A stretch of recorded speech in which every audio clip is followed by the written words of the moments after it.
নমস্কার বন্ধুরা, বাঙালি বাবু প্রিন্সের রান্নাঘরে আপনাদের সবাইকে স্বাগত। চলে এসেছি আবার একটি নতুন রেসিপি নিয়ে। আমাদের সকলেরই পছন্দ নতুন গুড়ের পায়েস। তো শীতকাল স্পেশাল আজকে আমার রেসিপি নতুন গুড়ের পায়েস রেসিপি। তো তার জন্য নিয়েছি আমি এখানে 1 লিটার দুধ, নিয়েছি 100 গ্রাম গোবিন্দভোগ চাল, নিয়েছি অল্প একটু কাজু কিশমিশ, নিয়েছি 2টো তেজপাতা, 2 চামচ মতো গুঁড়ো দুধ, আর নিয়েছি নতুন গুড়ের পাটালি। তো আসুন ভিডিওটি শুরু করা যাক। প্রথমে আমরা দুধটা জাল দিয়ে নেব। দুধটা যখন একটু গরম হয়ে যাবে ওখান থেকে কিছুটা দুধ আমি তুলে এই গুঁড়ো দুধটার মধ্যে দিয়ে দেবো।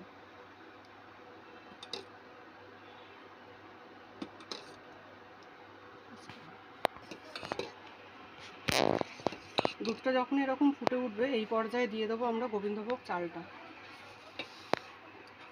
দিয়ে ভালো করে গোবিন্দভোগ চালটাকে সেদ্ধ হতে দেবো এই দুধের মধ্যে।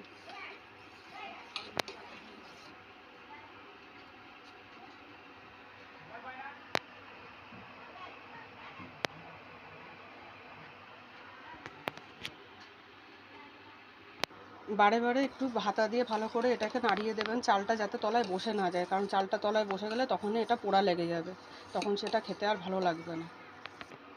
যখন এরকম চালটা ফুটতে থাকবে দিয়ে দেবো 2টো তেজপাতা, দিয়ে ভালো করে নেড়ে দেবো। আপনারা এখানে এলাচও ব্যবহার করতে পারেন, কিন্তু আমি ব্যবহার করলাম না।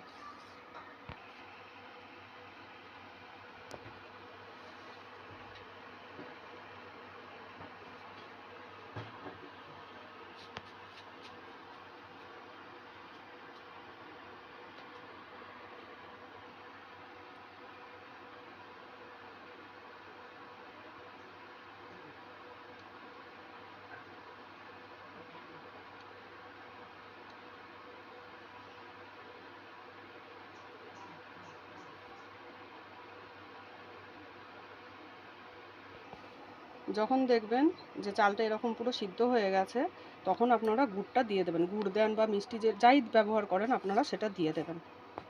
আমি আমার প্রয়োজন অনুপাতে গুড়টা একটু কমিয়ে নিয়েছি, আপনারা আপনাদের পরিমাণ অনুযায়ী গুড়টা দিয়ে দেবেন।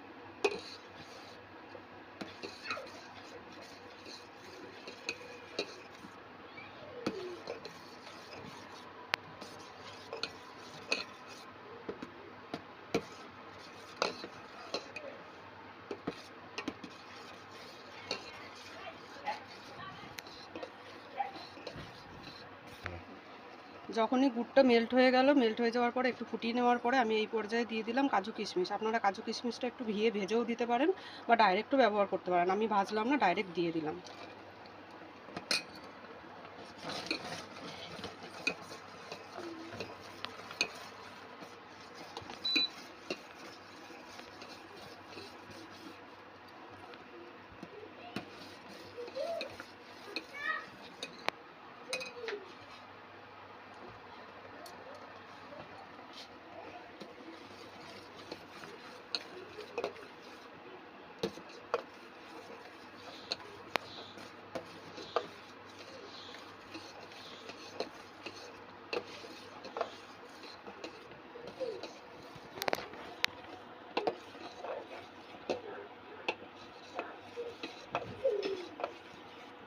কাজু কিশমিশটা দিয়ে কিছুক্ষণ ফুটিয়ে নেওয়ার পর যে আমুল দুধটা আমি গুলিয়ে রেখেছিলাম সেটা আমি এর মধ্যে অ্যাড করে দিলাম।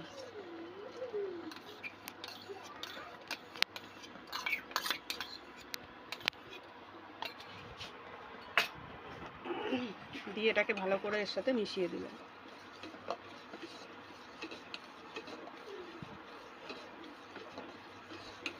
এইভাবে অনবরত নাড়তে থাকবেন, নয়তো কিন্তু পায়েসটা তলায় বসে যাওয়ার সম্ভাবনা থেকে যায়।